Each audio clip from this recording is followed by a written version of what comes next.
অতএব তুমি ডাক্তার হও, এই 3 জায়গায় বেয়াদবি করে বেয়াদব হইও না। তুমি ইঞ্জিনিয়ার হও, আদবওয়ালা ইঞ্জিনিয়ার হও। আর যদি বেয়াদবি করে ডাক্তার হও, তাসলিমা নাসরিনের মতো জুতার বাড়ি খাইয়া দেশ থেকে পালায়ে যেতে হবে। তাসলিমা নাসরিন কি এই শ্রীরামদির ডাক্তার নেই?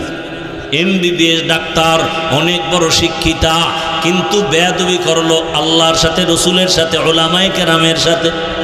এগুলি বলার সময় নাই, কিন্তু এমন বেয়াদবির কারণে এ দেশে থাকতে পারে নাই। এত কপাল খারাপ, মরার পরে লাশটাও দেশে আসবে কিনা বলার উপায় নাই। এই ডাক্তার না হইয়া রিক্সা চালায় খাওয়া কি ভালো? এই মিয়া, তুমি যদি বেয়াদবি করিয়া জুলুম করিয়া 10 তলা বিল্ডিং বানাও, ওই বিল্ডিং রাতারাতি উঠবে, রাতারাতি দখল হয়ে যাবে। তোমার জঙ্গলে ঘুমান লাগবে, বিল্ডিংয়ে ঘুমানোর কপাল হবে না।